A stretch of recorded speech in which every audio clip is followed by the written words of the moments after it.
으로 어머니의 노래라는 제목으로 말씀을 전해주시겠습니다. 오늘 이 설교를 듣는 가운데 나를 향해 말씀하시는 아버지 되시는 하나님의 음성을 듣는 복된 시간 되시기를 주님의 이름으로 축원드립니다. 클래식 음악 한 곡 들으면서 오늘 말씀을 시작해 보려고 합니다. 음악 들려주시죠.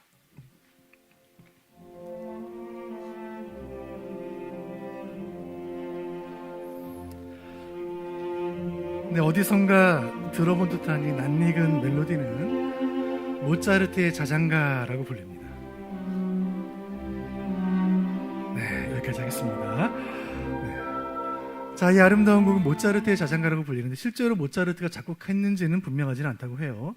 이 멜로디에 붙여진 가사 잘 자라 우리 아가 앞들과 뒤통산에 새들도 아가양도 서양의 어머니들이 아기를 재울 때 부르는 자장가이죠.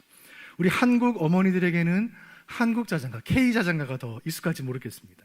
자장, 자장, 우리 아가 잘도 잔다 우리 아가 겁는 개야 짖지 마라 우리 아가.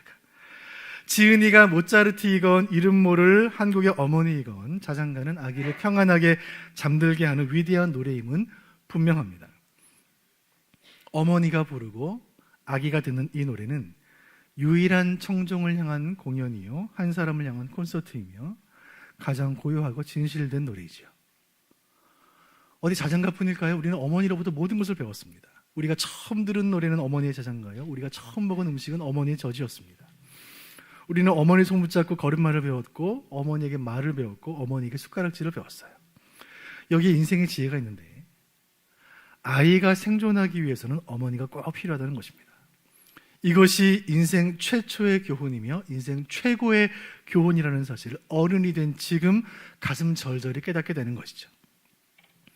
내가 스스로 이 땅에 존재하게 된 것이 아니라 내 힘으로는 생존이 불가능하다는 것, 이것이 어머니의 존재가 아이에게 주는 교훈이고 이 교훈은 신앙의 영역에 그대로 적용이 됩니다. 내 존재, 내 장래, 내 미래, 내 건강, 내 인생, 내 힘으로는 내 노력으로는 얻을 수 없다는 것, 이것이 하나님 앞에서 우리가 깨달아야 할 삶의 지혜요 신앙의 지혜라는 것을 오늘 시편 131편이 우리에게 교훈해 줍니다. 시편 131편은 어머니 품에서 평안히 잠들었던 어린 시절을 추억하는 어느 시인의 노래입니다. 아기를 품에 안고 어머니가 부르는 자장가 같은 이 시, 시골 마을에 울려 퍼지는 교회 종소리 같은 시, 하늘에 붉게 물드는 저녁 노을 같은 이 아름다운 시 시편 131편은 시편 신앙의 진수를 우리에게 보여줍니다. 오늘 시에서 이 시의 저자인 시인은 가쁜 숨을 몰아쉬면서 높은 봉우리에 오르고 말겠다는 야심찬 정복자의 모습으로 이 시에 등장해요. 그러나 그의 영혼은 세상의 성공으로 만족을 누리지 못했고 오히려 어머니의 품 안에서 기쁨과 안식을 누리는 젖된 아이의 모습으로 우리에게 다가옵니다. 태산 같은 인생의 목표를 성취한 그 기쁨보다 어머니 품 안에서 느끼는 그 기쁨이 더 크다는 것을 우리에게 교훈해 줌으로써 신앙인의 삶에서 진정으로 중요한 것은 인생의 성공이나 성취가 아니요 하나님 안에서 누리는 영적인 만족이라는 사실을 오늘 시편이 우리에게 가르치고 있습니다. 이 시간 저 여러분 우리 모두가 다 같이 어머니의 자장가를 듣는 아기의 마음으로 이 시편에 귀를 기울이기를 바랍니다. 이 말씀 듣는 가운데 치열한 세상 가운데 숨가쁘게 살아온 우리를 위로하시고 새롭게 하시는 아버지 하나님의 음성을 들려주실 줄로 믿습니다. 시편 131편 이 어머니의 노래, 이 시의 의미를 하나씩 살펴보도록 하겠습니다. 첫 번째, 시편 131편은 겸손의 노래입니다. 같이 읽어보실까요? 시작. 겸손의 노래. 자, 시의 제 1절을 읽어보겠습니다. 시작. 여호와여 내 마음이 교만하지 아니하고 내 눈이 오만하지 아니하오며 내가 큰 일과 감당하지 못할 놀라운 일을 하려고 힘쓰지 아니하나이다. 아멘. 자, 여러분 펜이 있으신 분들은 동그라미 쳐보겠습니다. 자, 교만이라는 단어의 동그라미, 그리고 오만이라는 단어의 동그라미 쳐보시죠. 교만과 오만의 동그라미. 자, 그리고 네모를 쳐보겠습니다. 내가 큰 일과 큰 일의 네모, 그리고 놀라운 일의 네모 한번 쳐보시죠. 자, 이 시의 첫 구절에서는 이 네 가지 단어가 각각 한 쌍씩을 이루며 이 시의 주제와 분위기를 결정하고 있습니다. 처음 한 쌍은 교만과 오만이고 두 번째 한 쌍은 큰일과 놀라운 일입니다. 자, 먼저 교만과 오만, 본문 계속 띄워놓으세요. 교만과 오만이 한 쌍을 이루는데 이 두 단어는 어원적으로 높다는 의미를 가지고 있습니다. 높다. 때문에 이 상반절을 1절 상반절을 있는 그대로 직역하면 이런 뜻입니다. 내 마음이 높이 들리지 않고 내 눈을 높이 두지 않겠습니다. 그리고 하반절을 보시면 큰일과 놀라운 일, 이 두 단어가 한 쌍을 이루는데 큰일, 놀라운 이 단어들도 높다, 크다, 위대한 그 무엇을 뜻하는 말로 사용이 되죠. 성경에서 높음과 위대함은 교만을 뜻해요.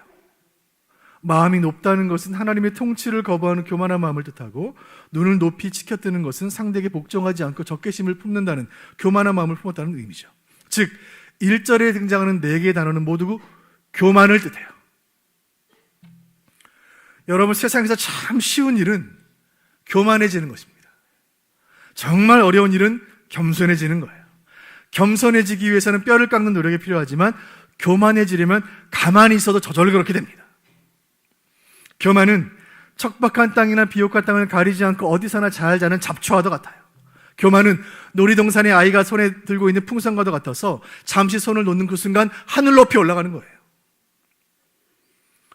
우리는 누구에게 칭찬 한마디 받으면 지상 최고봉에 오른 것처럼 기고만장해지고, 내가 계획한 일대로 일이 이루어지면 지상 최고의 현자가 된 것처럼 목이 고다지는 거예요. 높은 곳에서 낮은 곳을 내려다보며 내가 높다는 것을 과시할 때 우리는 쾌감을 느끼고, 반대로 낮은 곳에 머물면서 높은 곳에 있는 사람 바라볼 때 시기와 분노가 치밀어 오르는 것이 우리의 마음이에요. 시인은 고백합니다. 내 마음이 교만하지 않고 내 눈이 오만하지 않으며 내가 큰 일과 감당하지 못할 놀라운 일을 하려고 힘쓰지 아니합니다. 여러분, 이 고백은 나는 믿음의 사람이기 때문에 저 교만한 세상 사람들과 같지 않고 나는 겸손하게 살고 있습니다라는 바리새인 같은 기도가 아니에요. 시인은 세상 속에서 열심히 사는 사람이에요. 인생에서 큰일과 놀라운 일을 이루며 살아왔고, 높고 힘들고 벅차고 감당치 못할 일을 이루기 위해 치열하게 살아온 인생이었습니다. 그렇게 목표와 욕망이 충돌하는 이 전쟁 같은 세상에서 살다가 어느 순간 자신을 보니 자신이 변했다는 사실을 깨닫게 된 거예요. 아, 내가 변했구나. 내 마음이 높아져 있고 내 눈이 높아져 있다는 사실을 발견하게 된 것입니다. 세상 속에 살다 보니 어느새 세상에 물들어 있고 세상 사람들과 똑같아져 있는 자신을 발견하게 된 거예요. 어느 날 아침에 얼굴을 씻고 거울을 보니 그 거울 속에서 교만한 마음과 교만한 눈을 가진 자신을 보게 된 거예요. 사랑하는 여러분, 여러분은 어떠신가요? 지금 이 시간 하나님 말씀이라는 거울에 여러분의 자신을 비추어 보시기 바랍니다. 말씀의 거울에 비친 여러분의 모습은 어떠합니까? 1절 다시 보여주세요. 1절에서 우리가 주목할 표현은 1절 보여주세요. 감당하지 못할 놀라운 일이라는 표현입니다. 감당하지 못할 놀라운 일. 이 감당하지 못한다라는 이 똑같은 표현을 한 번 더 사용했던 인물이 있는데 그는 욥입니다. 욥. 평안했고 부유했던 욥의 인생에 벼락처럼 고난이 찾아왔습니다. 도대체 내 인생에 이 고난이 왜 찾아왔을까? 왜 이런 일이 생겼을까? 이해할 수 없는 현실 앞에서 욥은 아무리 생각하고 고민하고 묵상해도 답을 찾을 수가 없었고, 자신을 찾아온 친구들과 길고 긴 논쟁과 대화를 벌였지만 끝내 해답을 찾지 못했습니다. 그때 욥의 고백이 42장 하반절입니다. 3절 하반절입니다. 같이 보시죠. 시작. 나는 깨닫지도 못한 일을 말하였고 스스로 알 수도 없고 헤아리기도 어려운 일을 말하였나이다. 아멘. 내 짧은 지혜와 신앙으로는 내 인생에 일어나는 일을 다 알 수 없고 하나님의 섭리를 다 이해할 수가 없구나. 이때 욥이 했던 고백, 헤아리기도 어려운 일이라는 표현입니다. 여기 헤아리기도 어려운 일이라는 히브리어 표현이 시편 131편 1절에 감당하지 못할 일이라는 표현과 똑같아요. 동일한 단어예요. 시편 131편의 시인과 고난받는 욥 두 사람은 모두 자신의 한계와 부족함을 인정하고 있습니다. 즉 치열한 세상살이를 내 힘으로 감당하기에는 너무나 버겁다는 말이에요.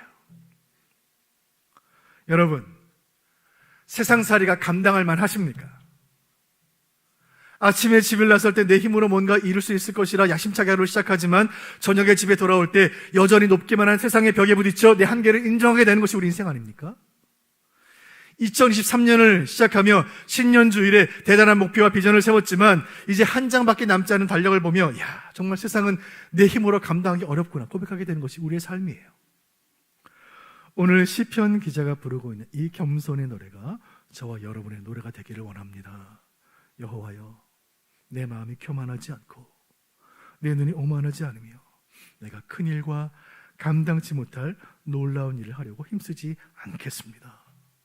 이 시편 말씀이 우리의 기도가 되기를 원합니다.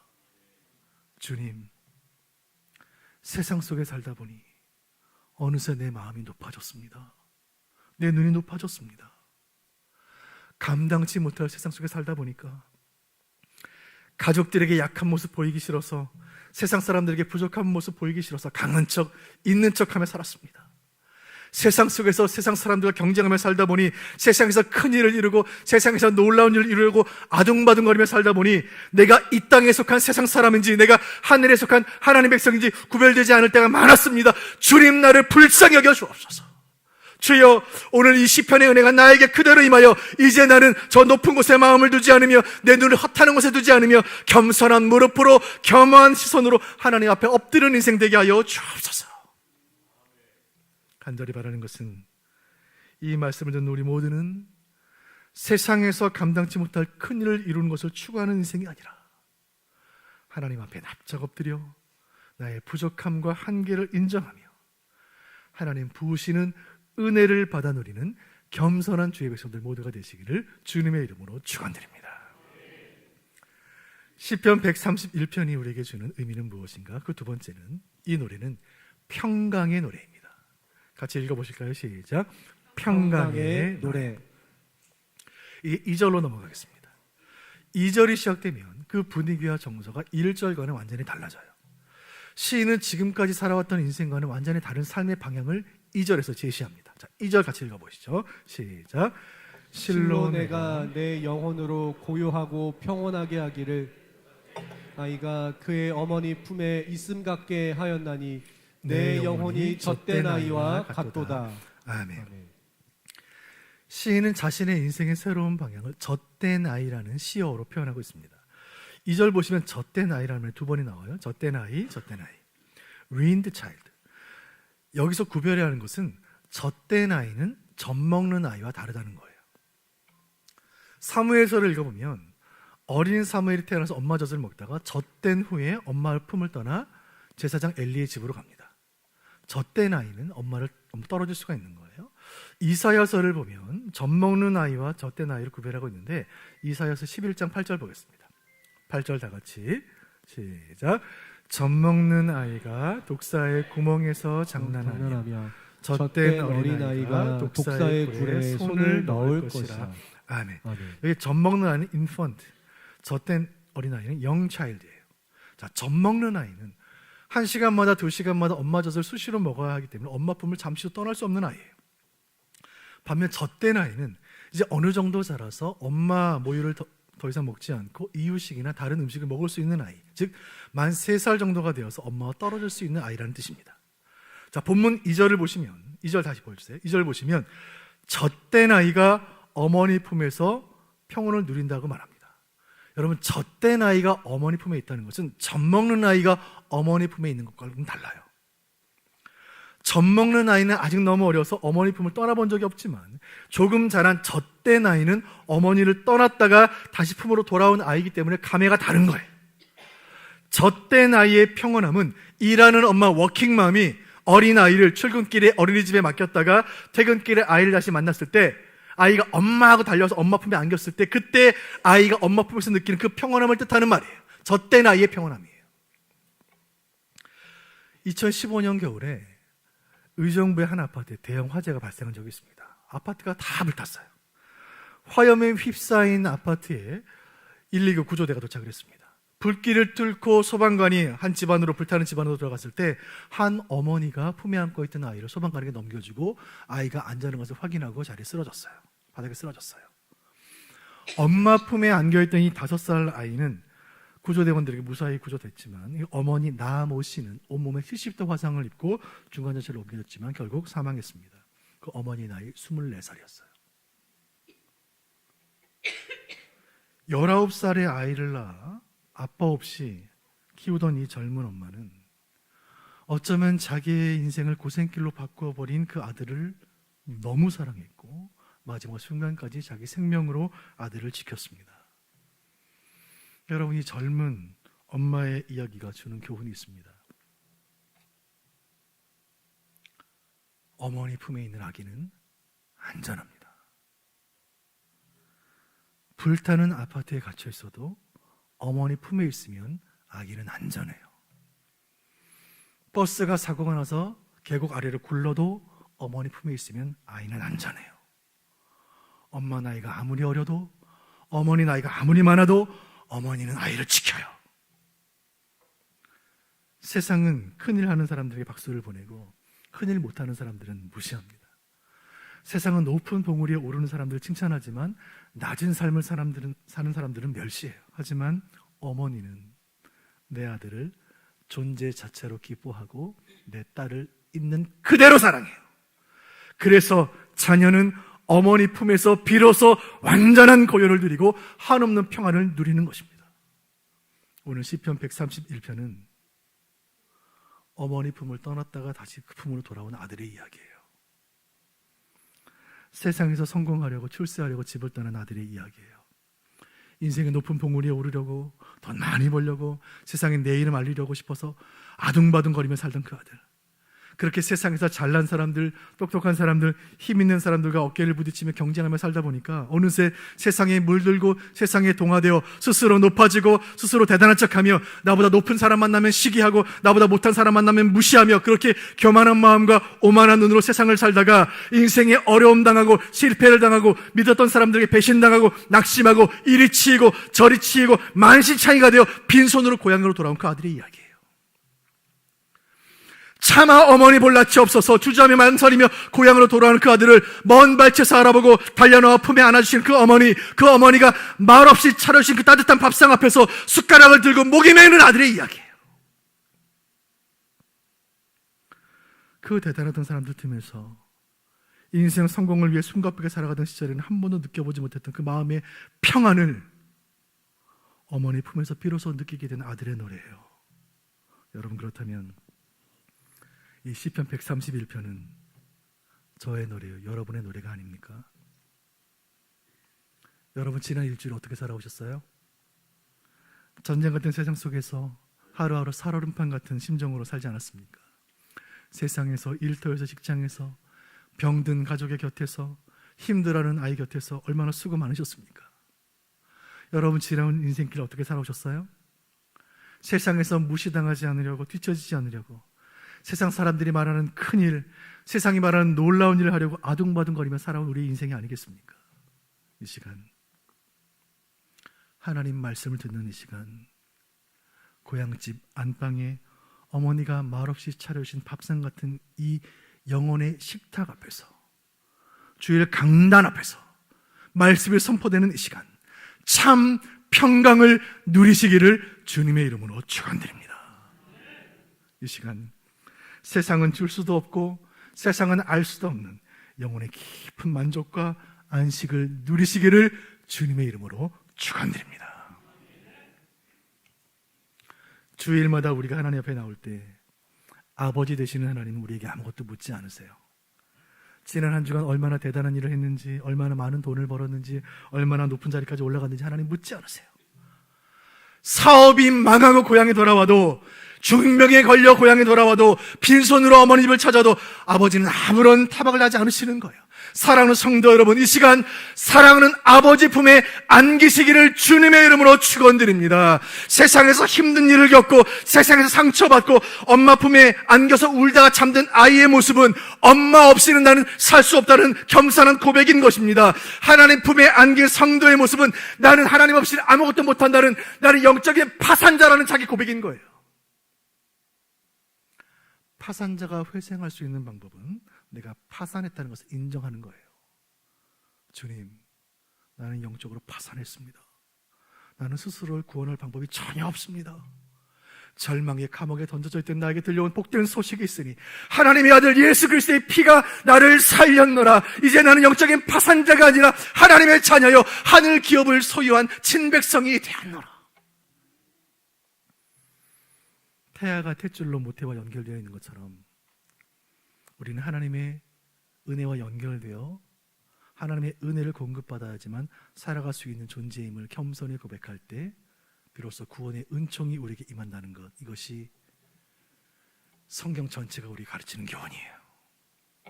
오늘 주일 예배에 참여한 우리 모두가 주님의 이름을 부를 때 마치 엄마를 찾는 아이의 울음소리 같은 그 기도를 하늘 아버지께서 기쁘게 들으신 줄로 믿습니다. 그리고 이 땅에 존재하지 않는 하늘의 평강으로 우리를 넘치도록 채우실 줄로 확신합니다. 오늘 시편 131편이 우리에게 주는 세 번째 의미는, 이 노래는 소망의 노래입니다. 같이 읽어보시죠. 시작. 소망의 노래. 시인은 1절에서 인생의 고단함에 대해 말했고 2절에서는 어머니 품에 안겨 평안을 노래했습니다. 1절에서는 자신의 한계를 인정했고 2절에서는 하늘로부터 부어지는 평안을 누린 시인이 이제 3절에서는 주님과 교통하기 시작해요. 마치 엄마 품에 안겨 잠들었던 아이가 눈을 떴을 때 계속해서 아이를 바라보고 있던 엄마의 눈과 시선이 마주치듯이 시인은 눈을 떠서 하나님의 눈을 바라봅니다. 아버지 눈을 바라봐요. 3절 보겠습니다. 3절 시작. 이스라엘아 지금부터 영원까지 여호와를 바랄지어다. 아멘. 아멘. 131편은 3절밖에 안 되지만 이 짧은 시에는 시인의 인생이 고스란히 담겨 있습니다. 시인은 자신의 살아온 인생과 자신이 받은 은혜를 생각하며 온 이스라엘을 향하여 하나님만 바라볼 것을 권면하고 있습니다. 이스라엘이여 하나님 백성들이여 하나님 우리 아버지시고 우리는 그의 백성이니 세상에 소망 두지 말고 하나님께 소원을 둘지어다. 지금부터 영원까지 여호와를 바라볼지어다. 여러분, 시인이 이 고백 한마디를 하기까지 얼마나 많은 일들이 있었습니까? 시인은 세상의 높은 곳을 바라보는 정복자였습니다. 세상이 감당치 못할 큰 일을 꿈꾸는 야심가였습니다. 그러나 자신의 한계에 부딪히고 세상의 벽에 부딪혀 다시 어머니 품으로 돌아온 젖된 아이였어요. 그렇게 주님 품에 다시 안겨 여호와를 바라보는 지금 세상에서는 누려본 적도 없고 들어보지도 못한 그런 만족과 기쁨이 임한 거예요. 여러분, 오늘 이 예배에 오기까지 여러분의 인생에 얼마나 많은 일들이 있었습니까? 어릴 적에 엄마 손잡고 교회에 첫 발을 디뎌서 그 신앙을 지금까지 신실히 지키는 분들이 계십니다. 귀한 일입니다. 중고등학교 다닐 때 믿음 생활 잘하다가 사는 게 바빠 수십 년 교회 방학했다가 다시 개학하신 분들도 계세요. 그런가 하면 성인이 되어 인생 산전수전 겪다가 알 수 없는 힘에 이끌려 이 자리에 예배하고 계시는 분들도 계십니다. 여러분, 오늘이 있기까지 지난 한 주간 얼마나 많은 일들이 있었습니까? 오늘 이 예배는 누군가에게는 큰 수술을 앞둔 불안한 마음으로 드리는 예배이고, 이 예배는 누군가에게는 어려운 인생의 결정을 앞두고 심란한 마음으로 드리는 예배예요. 여러분의 형편이 어떠하든 여러분의 지나온 삶이 어떠하든 오늘 시편 131편의 고백이 하늘 아버지를 모신 저와 여러분 모두의 고백이 되기를 간절히 바랍니다. 성숙한 크리스찬의 표징은 하나님만 의존하는 거예요. 하나님께 매달리는 거예요. 여러분, 신앙이 좋다는 것은 뭐예요? 박식한 성경 지식을 청산 뉴스로 쏟아내는 것입니까? 아니에요. 신앙이 좋다는 것은 오직 하나님께 소망 두고 하나님만 바라보는 거예요.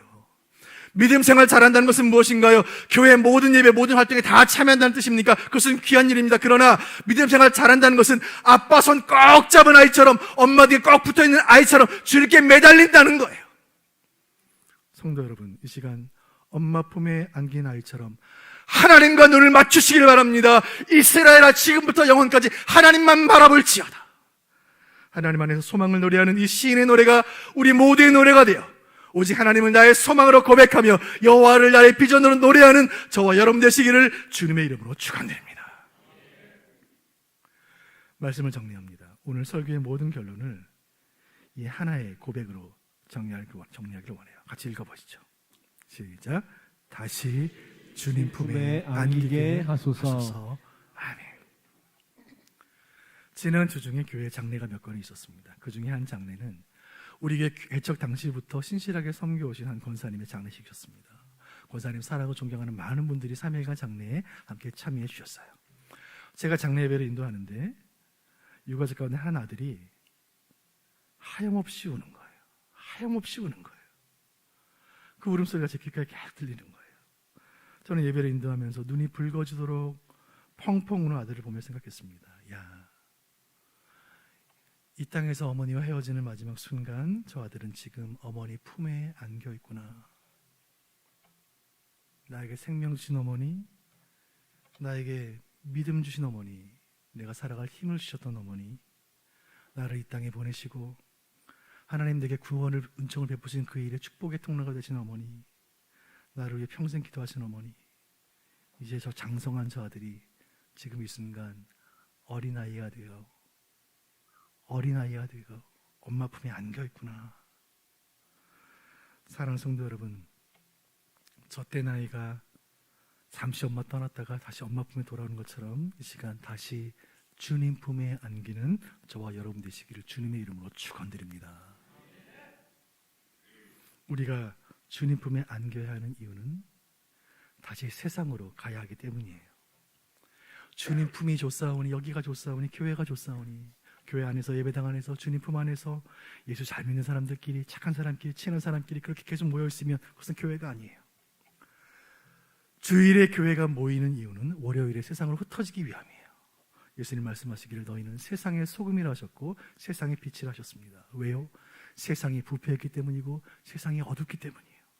그 세상 정결케 하라고, 그 세상 밝히라고 예수님 우리를 세상으로 다시 보내십니다. 이 시간 우리 모두는 아버지 품에 안겨 그 사랑 안에서 고요와 평강을 누리고 아버지 사랑 가득한 말씀의 식탁을 통해 우리의 영혼의 만족함을 얻으시기를 바랍니다. 그리고 주님 품 안에서 회복된 심령으로 나는 하나님 자녀라는 확신으로 다시 세상으로 나아가시기를 바랍니다. 이제는 세상의 큰일이 아니라 하나님 앞에서 큰일을 하기 위해 힘쓰며 세상에 놀라운 일이 아니라 하나님 기뻐하시는 일을 위해 집중하는 인생 되시기를 바랍니다. 이제 내일부터 새로운 한 주간이 시작됩니다.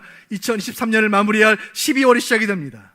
두려움과 설렘에 공존하는 그 시간 속으로 우리가 한 번도 걸어보지 않은 그 낯선 시간으로 우리는 나아갈 것입니다. 우리는 연약하지만 우리의 아버지 되신 하나님께서 우리의 모든 여정 가운데 함께 하시며 우리를 품에 안으시고 함께 하시니 엄마 품에 안겨있는 아이는 안전할 줄로 믿고 주님 품에 안겨있는 성도는 안전할 줄로 믿고 이 믿음으로 용기 백배하고 사기 충천한 여러분 되시기를 주님의 이름으로 축원드립니다.